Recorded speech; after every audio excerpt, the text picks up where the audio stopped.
Hi everyone, my name is Sohab Arif. I'm from the California Rural Indian Health Board. Let me introduce myself for the third time. I'm originally from a small village in Pakistan where I grew up in a farming family. Fun fact about me, I used to grow tobacco back home at the farm. So for all of you who are about to start their gardening season, I feel your joy and happiness. So can't wait to get started on that too myself. So a little bit of the overview. This slide kind of covers the main topics we'll be going over today in the training. Whenever I present to a new audience, the first thing I like to do is to establish the difference between traditional, sacred tobacco versus the commercial tobacco that we are all aware of. The second thing we will talk about is the electronic cigarettes, what they do, why they're harmful, and what we can do about that. And the last thing we'll cover is the FDA-approved cessation resources. Um, First of all, I want to make it clear that there are many different ways of using tobacco in traditional ways. And there are many stories on how tobacco was introduced in our communities. There's not really one way to talk about traditional tobacco in our communities, so it's really important that we understand this point and we don't use a broad brush to talk about all the tribes as if they were the same. So we have to be careful about that whenever we talk about traditional tobacco.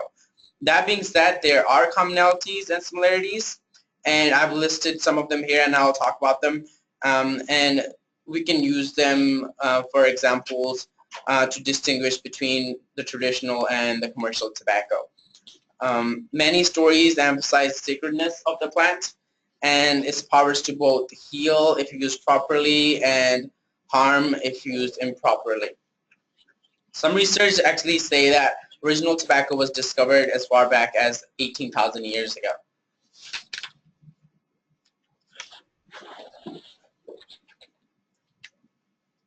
Um, Throughout history to this day, traditional tobacco has had many spiritual and physical benefits that many tribes and people have gained from, and to this day they still gain from. One common use is that traditional tobacco is used by medicine people for healing and blessings. It can also be used to smudge. One very useful and a very common practice is that it's given as a gift when welcoming guests to the community and as an offering to those requested to pray or share their knowledge and wisdom. So that's one of the very common ones. Whenever you go to a community and you're presenting, oftentimes you can receive traditional tobacco from them if that's one of the practices that they follow. There are also examples of traditional tobacco used to dispel insects and other pests so people could preserve food. That practice was very useful before, obviously the invention of fridge and repellents, and that was very useful when we didn't have these freezers and repellents, so people were able to still store their food back in the day without these things being present. This is one of the quotes that I think really does a good job of summarizing traditional tobacco. This is by Theron P. Visual, Sr. From the Chumash clan. He's a known traditional storyteller, dancer, and singer. And he's done a lot of work in anthropology, and he's a very known researcher of the community. He said, tobacco can both give life and take life. It is a very powerful, potent, and magical being whose properties can cause great harm when abused. And on the flip side, the tobacco can also provide great healing when not abused. So that kind of shows us the importance of tobacco if used improperly and also if we use it properly. So that's something to keep in mind whenever we're dealing with traditional tobacco or whenever we're doing tobacco education. In this slide, I've listed or summarized both the traditional and commercial tobacco. Left traditional, and on the right we have the commercial tobacco. Traditional tobacco is used as a prayer, as you can see, or an offering to an elder, healer, or a sign of respect. It is used in ceremonies. It is used as a medicine for pain and other medicines, whereas commercial tobacco scarcely even contains any actual tobacco, but a lot of other addicted chemicals it is the premeditated and conscious addition of chemicals that lead to addiction. So this is something big tobacco knows. They premeditatedly and consciously add these chemicals and get people addicted.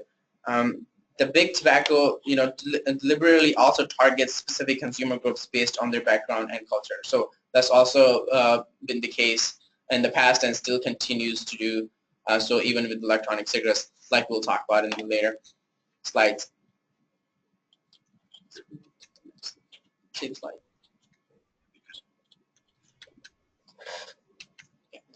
And so this brings me to my final question about traditional and commercial tobacco. Which tradition do we want to pass to our next generation? Do we want to have a sacred understanding of tobacco and or the commercial tobacco, the addiction, and pass that down to our next generation, and have them addicted as well. So the answer is, in my opinion, pretty clear that we want to pass down the traditional understanding and our values to our next generation, and not the commercial tobacco that is both addictive and harmful, instead of being used in ceremonies and a powerful tool for our communities. Let's see if with all the technical difficulties we're having, I'm going to try to play this, and hopefully I can, and you guys can see it as well. Let's see. Seems to work.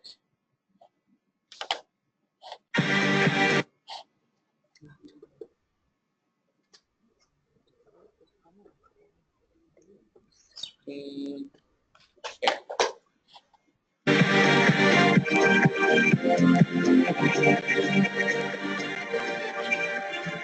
Here. Brother, there's an endless road to be discovered. Oh, if the sky comes falling down for you, there's nothing in this world I wouldn't do.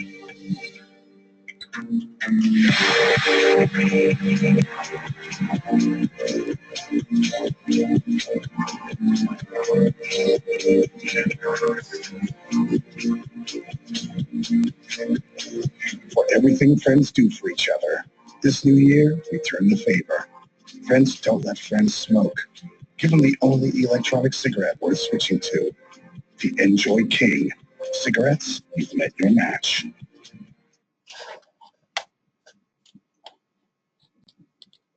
I hope everyone was able to see that.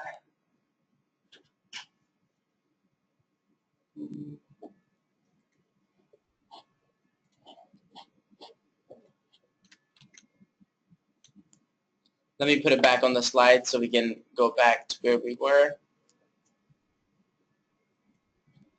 Like you can see, this is a very macho, brotherly, friendly ad targeting young adults on, getting them to switch from commercial tobacco of cigarettes to electronic cigarettes, which is also, commercial tobacco and, very harmful, as we'll talk about later on. During the Super Bowl a couple of years ago, this ad was run to selected markets, and there were a lot of complaints about it, as you can see. Most people were in shock, not because of the beginning of the guy running around, but because of the content. The advertising of tobacco produced, a stir again.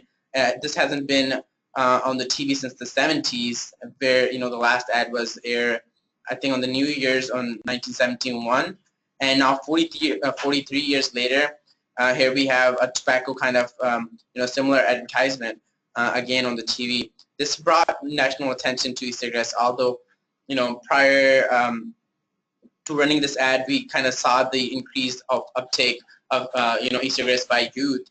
But this was a big push for electronic cigarettes again, because in the selected markets that this was played in, the sales went up to 33 to 44% up. So that was a huge push for electronic cigarettes, and it was very successful at that time, and continues to be. Let's move on to, let me see if we can see next. So what is an e-cigarette? So we'll talk a little bit about the history and how it works. E-cigarettes were first developed in China by pharmacists in 2003. Actually, e-cigarettes have been developed, for a long time, but this is the most modern e-cigarette there is, and the one that is currently being used. That's the one I'm going to talk about. In 2003, so a pharmacist invented this. His dad was a heavy smoker and died from lung cancer. He himself was a smoker. So what he wanted to do was to find a way to uptake nicotine without smoking. And he developed a way to deliver nicotine electronically through a juice called e-juice. They were introduced to the U.S. in 2006. For the first few years, they weren't really a big seller and faced opposition from even big tobacco companies because, obviously there's going to be competition because there are two different products in market now. In the last few years, however, the use of them has really taken off, especially among youth and young adults. Today we will be discussing on how they're used, developed, advertised, some state and U.S. laws, and we'll also have time to talk about what we can do as a community about e-cigarettes.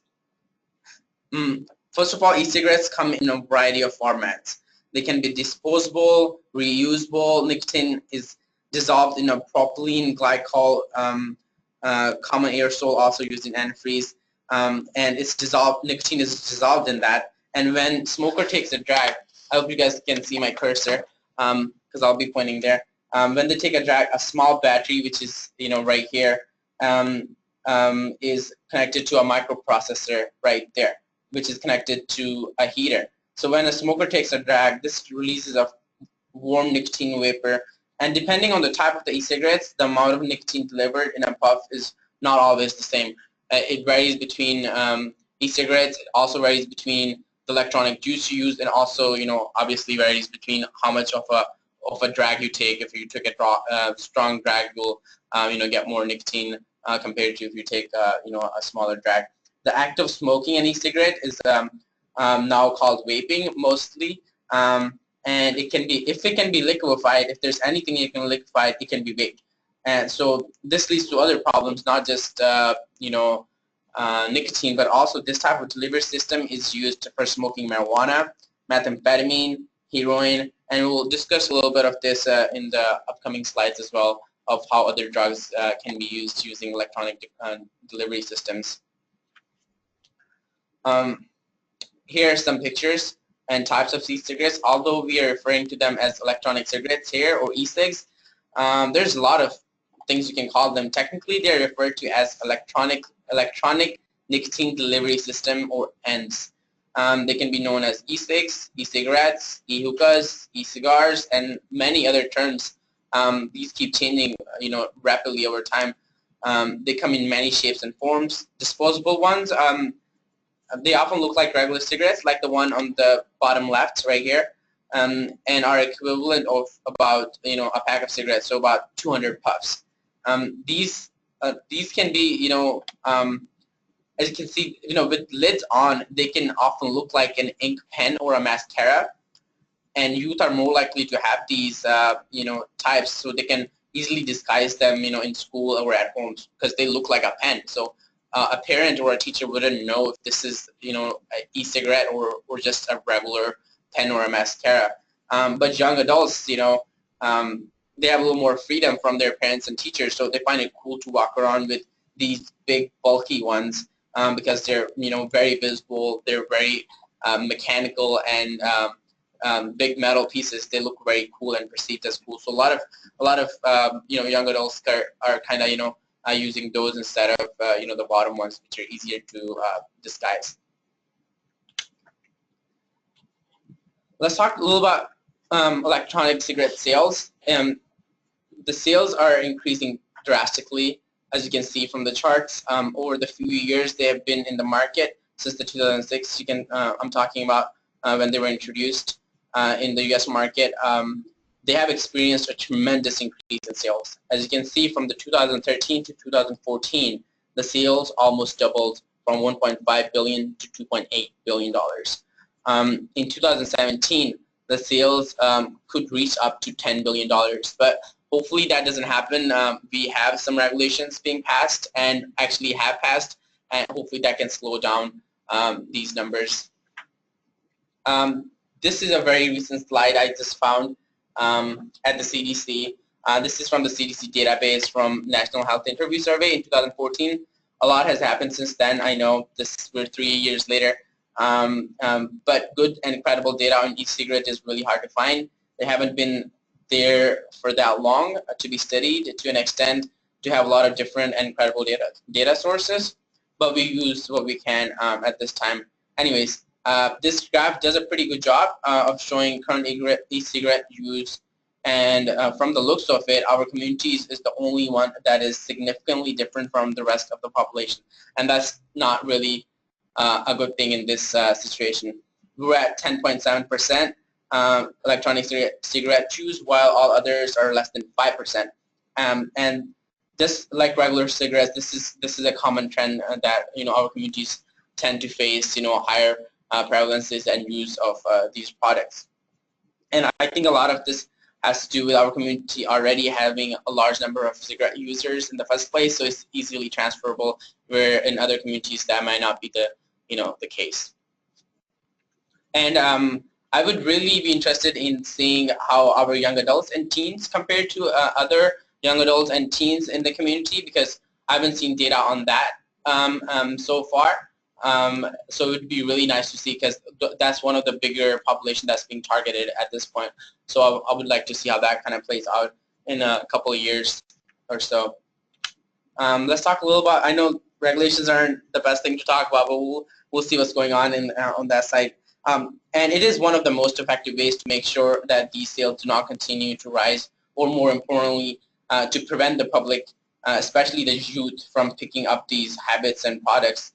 So this policy change is very important. After many years of push from public health professionals, the public, and effective strategies, the U.S. FDA, the Food and Drug Administration, published a final rule to begin regulating e-cigarettes, cigars, pipe, tobacco, hookahs, and all other tobacco products.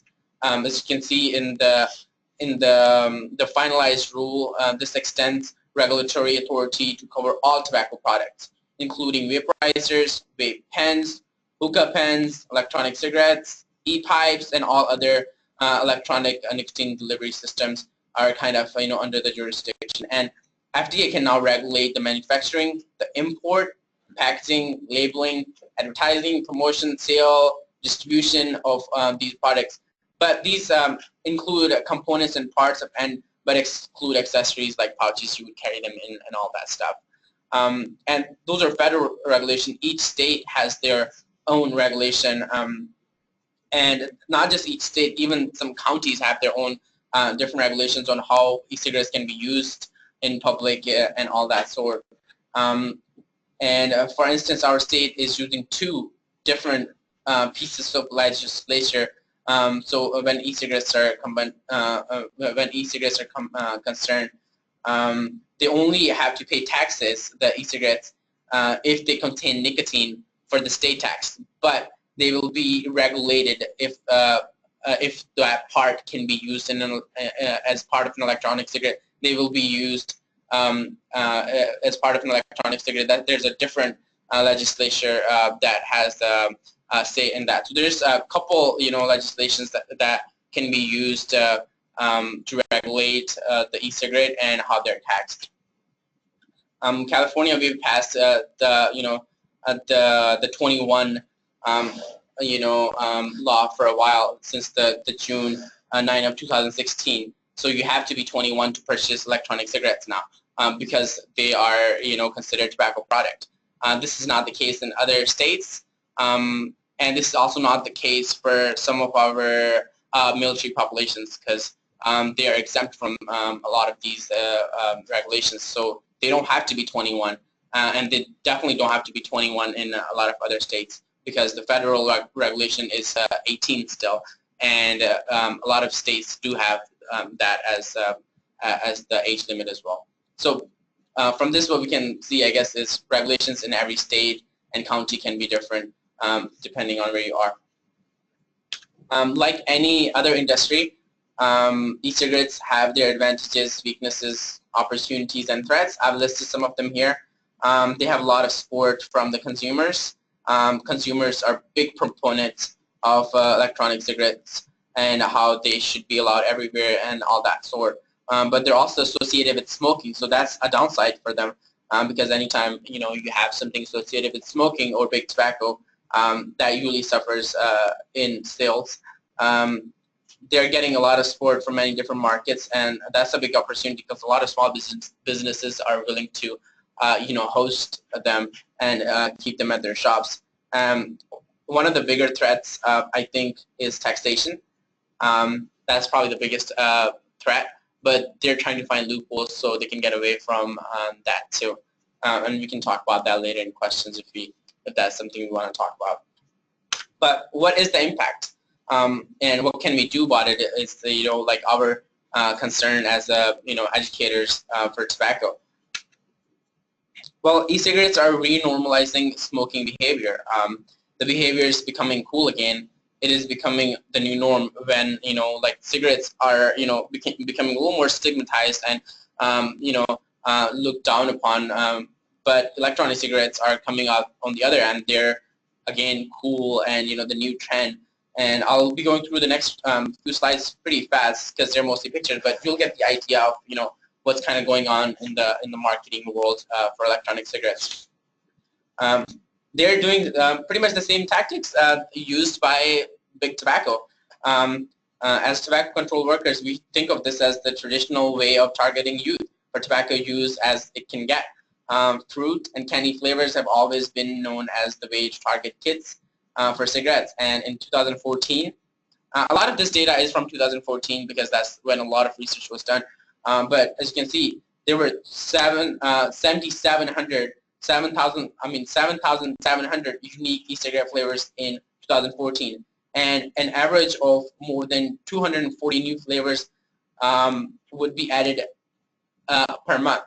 So you can, if you do the math, that's a lot of new flavors added in the past 3 years alone. So that's something to be watchful about because that's something that will get our kids addicted to them. Advertising. As we open up, I showed the TV advertisement. The advertisement has been very similar to the old themes of the big tobacco.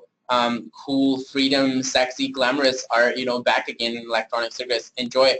And others have employed retired big tobacco marketing executives that that don't work anymore. Now they're back again working on this new product, and they're in the marketing business again. They were successful back then, and they're doing a pretty good job right now again.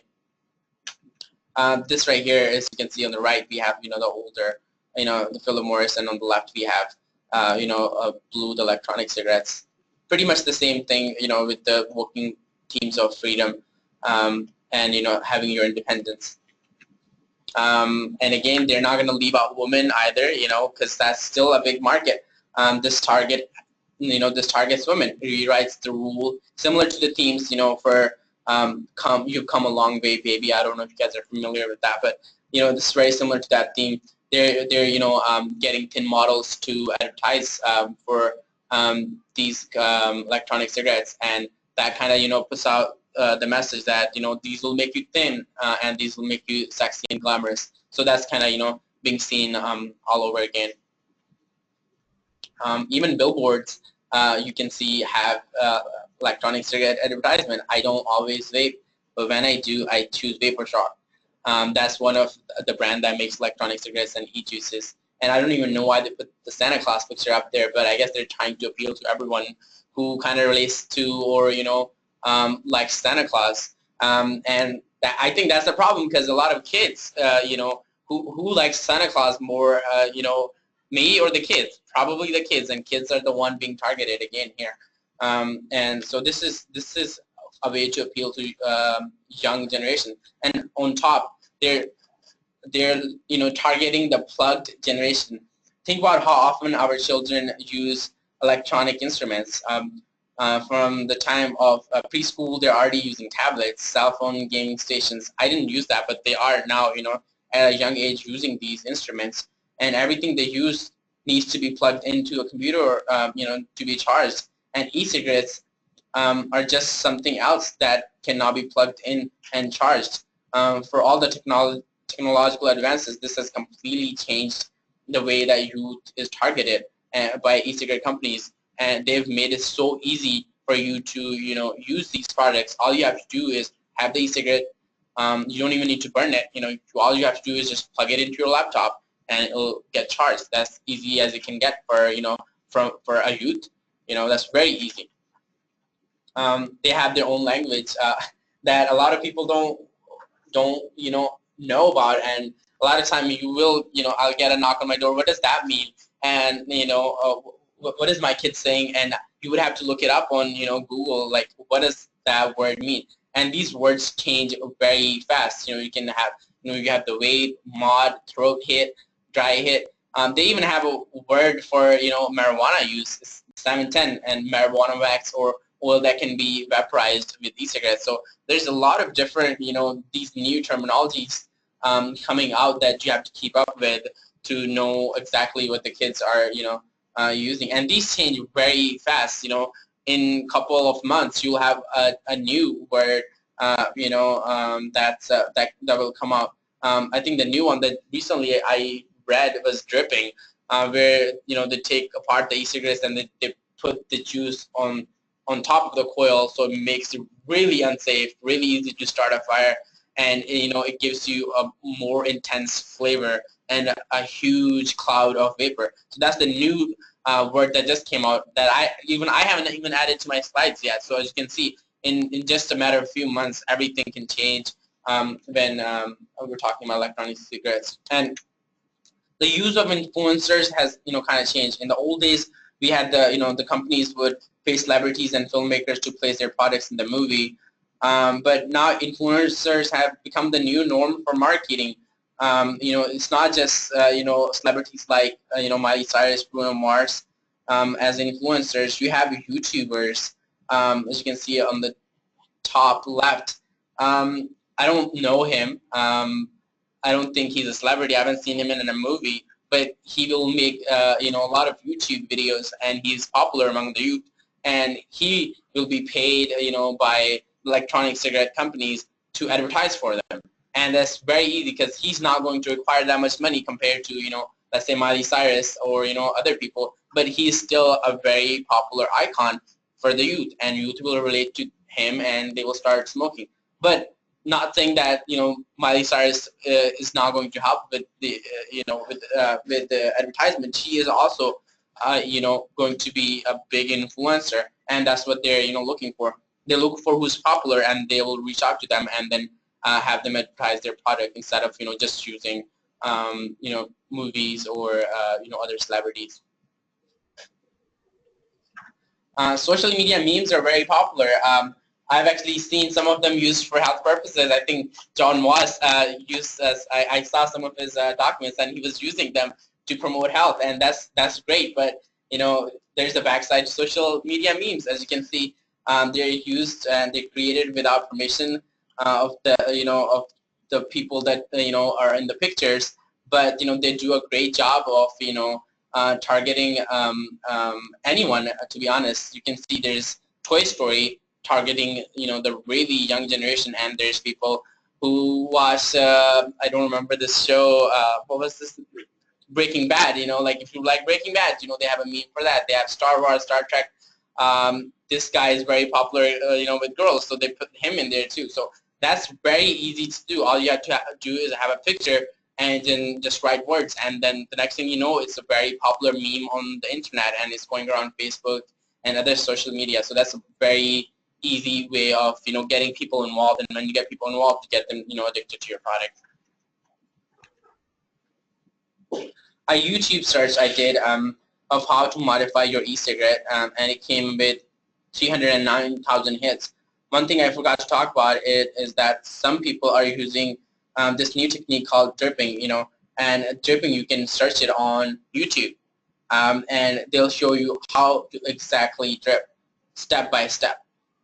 So it's really easy for, like I said, consumers are a big push for this product, and consumers, engage in this behavior by, putting videos of them using these products and how to use these products, which makes it really easy for the younger individuals to kind of just lag on them and just learn how to do these things. Through the use of keywords and other search engine tricks, the main link on Google are for e-cigarettes. When you search e-cigarettes, the first page was 6 pro e-cigarettes and 3 health links, and the e-cigarette links were on the top, and there were over 11 million hits. So it shows you how the popularity is increasing. Internet pop-ups, those annoying things that pop up on the right side of your window. Ads for e-cigarette companies will pop up on popular websites. When you press to enter, it only asks for a confirmation, are you 18 or are you 21? Once you click, it's not checking your ID. All you have to do is just click. And if you're a kid, you can click there and it'll take you to a website. So that's not a really good way of keeping the kids away from entering a website. Social media, the 2 most talked about health topics on Yik Yak are substance abuse. They're primarily marijuana and e-cigarettes.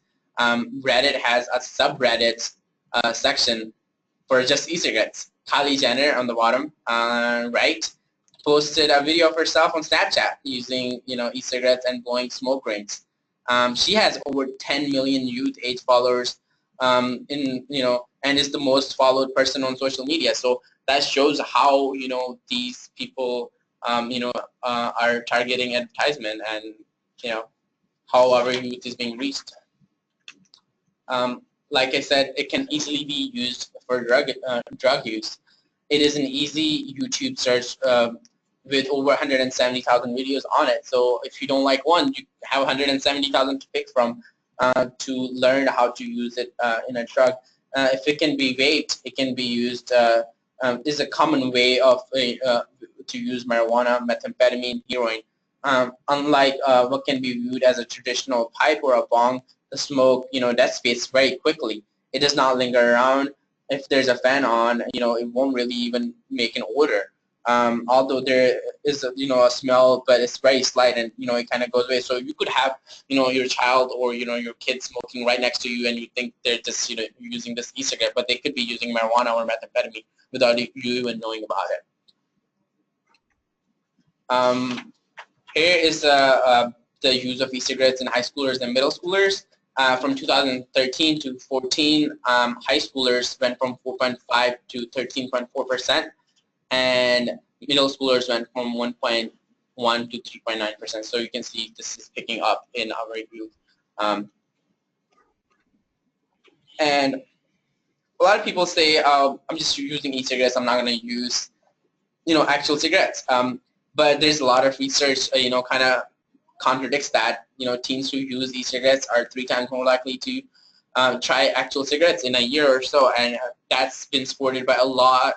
I just posted one paper right here, but you can if you go to this paper, you'll see a lot of other papers on this that are saying the same exact thing. So there should be a meta-analysis paper I think coming out soon, where a lot of researchers are saying the same exact thing. If you use e-cigarettes as a teen, you will be more likely to use actual cigarettes. In February of 2016, President Obama signed a bill that requires child-proofing liquid nicotine packages because as you can see, there was a report of nicotine exposure rose very quickly as with the demand and the use of electronic cigarettes, and the cases went higher and higher. And that can leave severe poisoning for children if they are able to open the e-juices, and that's dangerous for kids who haven't even learned to walk yet. Let's change the track on a little more on what's kind of in them. Diacetyl is one of the things that's in electronic cigarettes. Yes, diacetyl is approved by the FDA, but it's approved for eating, not for inhaling in your lung. So that's one thing that people like to talk about. But so that's something you can talk about that is approved for eating, not for inhaling. This picture is actually from a pro e-cigarette webpage, but I stole it from there. And diacetyl is also found in actual cigarettes as well. Diacetyl is linked to popcorn lung, bronchiolitis obliterans, and other respiratory diseases. And it was found in this research on the bottom indicated that 47 of 51 e-cigarettes flavoring tested, it was found in them. So very prevalent in e-cigarettes. They're explosive. E-cigarettes are explosive. This picture was going around social media a few months back, and there's a lot of other ones that have gone around too. And I'm sure some of you might have actually seen this. Someone had an e-cigarette literally explode on their face, and you can find a lot of other videos online of this has become one of those funny video topics, where you see a person standing and there's fire coming out of their pockets. So as you can see, electronic cigarettes can become very explosive, especially if you're using that technique I talked about earlier, dripping. That can lead to malfunctioning of the system and getting set on fire. Adverse effects of vaping. These are as you can see, very similar to when you initially start smoking actual cigarettes. You'll have eye irritation, blurry vision. You'll have coughing.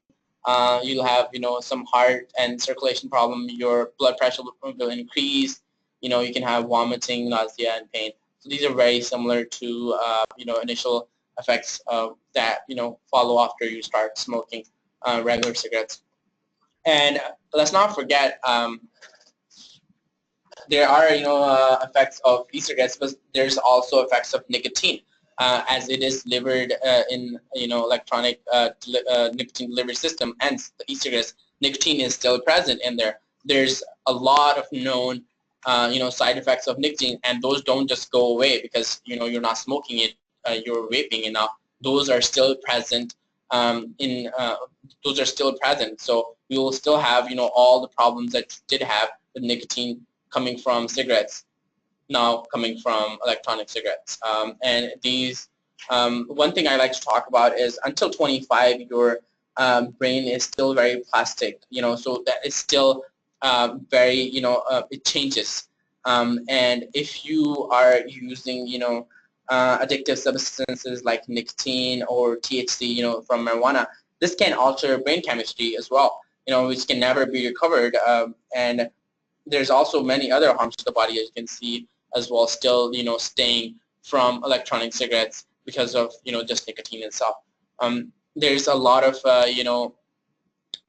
products out there that say they do not have nicotine, but that's not always been true. There's a lot of products that have said in the past that they don't contain nicotine, but when you get them tested, they still do have nicotine in them.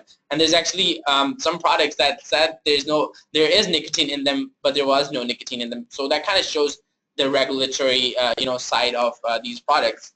Although, these products are going to be regulated by FDA, that's going to take some time before FDA can catch up and regulate these products to the point where they can be considered quote unquote safe.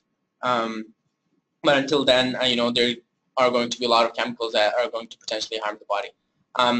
So vapor safety, it is not just harmless water. Vapor contains diacetyl propylene glycol, nicotine, and heavy metals.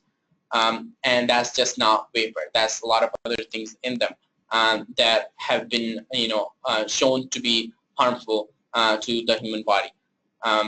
Various studies also suggest possible known, carcinogens in them too, because the regulations are so, unregulated per se. In the short-term studies, there has been a negative impact on lung function, and that can be with pretty much anything. Instead of just your regular oxygen, and regular air breathing, you're breathing something that you're not meant to breathe, and that has, a negative toll on your lungs and your lung function. Cessation, something to know that some people, always misinterpret. E-cigarettes are not an FDA-approved cessation device. They've actually never. At some point they wanted to kind of go that route, but then big pharma will come in, kind of take the benefits of that. So they've never really been any approved cessation device. and most studies actually show dual use of e-cigarettes and the conventional cigarettes for adults and youth. So if there are people who claim that they're going to quit, a lot of studies have shown that that's not going to be always the case. A lot of people that use actual cigarettes, they start using e-cigarettes, but then they don't quit the actual cigarettes, so they continue using both electronic and the regular conventional cigarettes, and that's a problem because now you're getting a lot more nicotine in your system and you're becoming more addicted instead of you're kicking off your addiction. And smokers that use e-cigarettes are 1/3 less likely to quit than smokers that do not use e-cigarettes. So that's something, if you want to know that it doesn't help with quitting. It actually makes it harder for you to quit. Here are some FDA-approved tobacco cessation medications instead. There's the NRTs, and then there's the other drugs. The NRTs provide enough nicotine to eliminate or reduce the withdrawal symptoms when people stop using tobacco. There's the I can never pronounce that, but bupropion. That's an antidepressant. The mechanism in tobacco use cessation is not really known. It is contraindicated for people with history of seizures or heavy alcohol or head trauma. So that's something you need to talk to your doctor about before you start using this product for a cessation resource. And on the other hand, you have Renslin. It works by blocking, the pleasant effect of smoking. So if you use that, you won't get that pleasant effect of smoking from the brain. That's also, known to increase psychiatric symptoms. So when people are using this drug, they need to be, carefully monitored. NRT should also not be taken by people with serious heart conditions or unstable chest pain. So if you had like a heart attack within 2 weeks, that's not something for you. You will probably have to talk to your doctor on when you can start. Even though some of these are over the counter, it is suggested that you talk to your doctor first and figure out what's best for you. If you work in cessation, I recommend that before you set a quit date with one of your patients or friends or colleagues, you should have them go talk to the doctor so nothing kind of really gets in the way of the quit day, which is really important, and everything kind of goes smooth, so that process can be as easy as possible.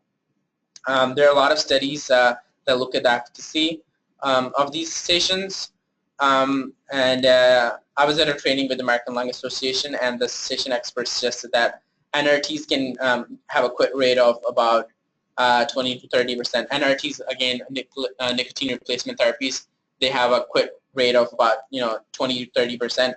Zyban is around 30%, and Chantix is the most successful one. It's about 40%. And these numbers can be a lot higher actually when other things like individualized help and group sessions and other kind of support is kind of combined with these products. So if those are combined, your numbers can reach a lot higher. Actually, there's smoking cessation program by American Lung Association, and when they use nicotine replacement therapies with their actual their sessions, the quit rate can go up to 60%. Although I've listed all these side effects, there are reasons why these products are FDA approved. For most smokers, at least one of these or more medication will prove fruitful, and that is something we should encourage between them and their doctor. Something they should look into. And if there's more questions on these cessation medications, I'm by no means an expert on this, but please feel free to reach out to me, and I can help to best of my capacity. But there's also 1-800-LUNG USA.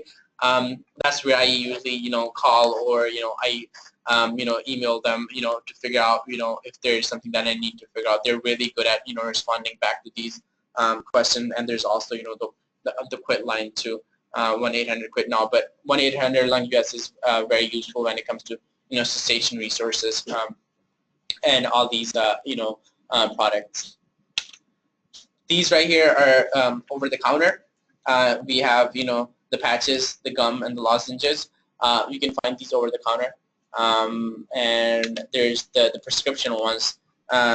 These are the nasal spray, the inhaler, the bupropion, and Versalin. Depending on where you live, your provider or your insurance, these prescriptions can vary. You might need to take some classes before you can actually get these prescriptions. But like I said, you should be able to talk to your doctor. Most of the time they will know what you need to do before you can get these prescriptions, and they will tell you to either take a class as you are using these, or have a frequent follow-up with them. That's very common too. So what can we do about this? One of the main things is educate ourselves on which policymakers are taking tobacco money. I think that's very important, because whenever it comes to voting, we do vote, so we should be always watchful who's like looking out for our community. And so I've listed the website right here. They do a pretty good job of policymakers that take tobacco money. Yeah, and they will actually even tell you by which brand they're taking from. So that's a very comprehensive list that I like to look at when before I vote, and be aware of the industry tricks. So we can plan for them before they attack. We can attack before them. Another thing is to have a policy change. Amend tobacco policies to include electronic nicotine delivery systems. Or if you don't have a smoke and tobacco policy yet, you can when you do do a need assessment and you find out that you're ready to have this policy, include e-cigarettes in them. And this is a lot of tribes have actually banned the use of e-cigarettes in public, and I think that's a step toward the right direction. So policy change is very important. Taxation. We have we've recently included them in our tobacco definition, so they will be paying a lot of taxes, but they're also good at evading these too by either mislabeling. That's something I learned at a recent conference, that it's really easy for them to label lower nicotine content on their products, so they'll have to pay less taxes. So that's a trick they've used. So we have to learn those tricks so we can call them out, and be aware that when we're doing education, that this is something that they're doing. So when a person tells you this is the nicotine content, you can tell them that might not be true. They might be just trying to evade taxes by doing those strategies. Environmental change. So when we do make those policies, we should update our smoke and free laws to include cigarettes, but we should also put them on the signage. When we do have the policy, we want people to know that that's the policy we have, and that should be clearly listed on the signage, so we can let everyone know that no, we do not also use e-cigarettes on this property or at this tribal land or at this clinic. We also include this in our smoking policy, so that is not allowed. So that should be clearly stated.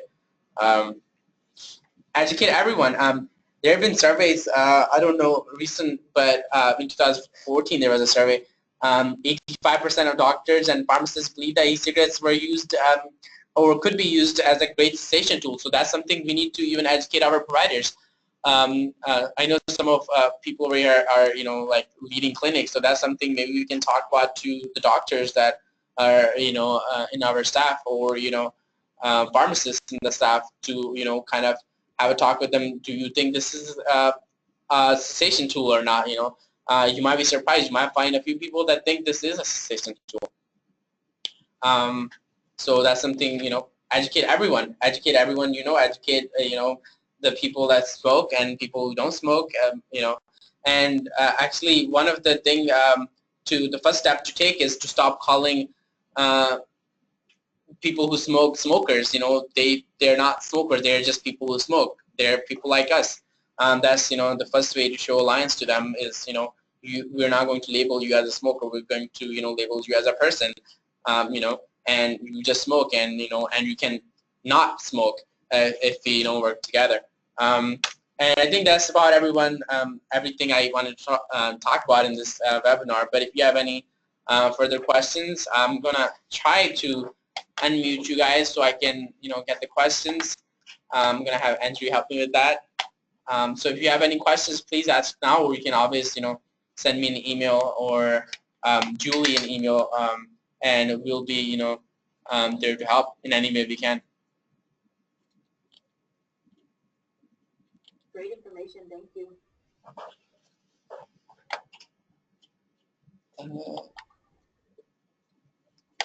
You can also type your question in the chat.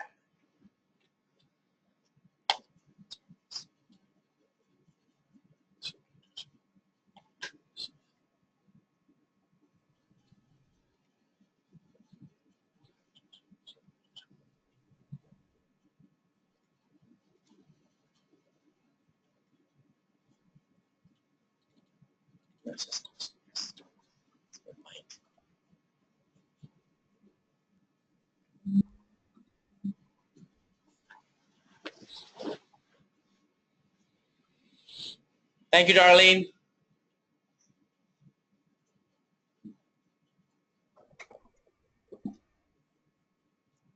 We'll try to stay here for a couple more minutes so we can answer all the questions, but if not, we can always answer them via email, or you can always call me.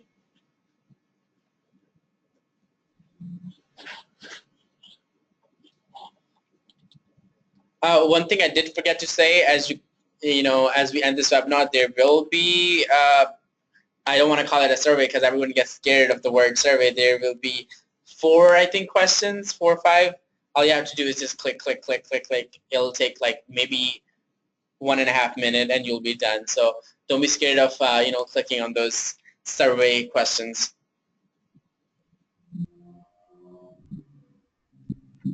And if you don't have any questions, you can log off.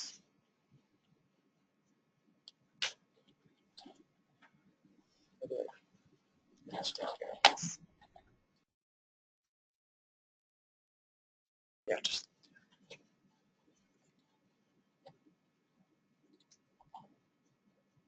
it looks like we're good. Thank you so very much for joining us for one of our first webinars.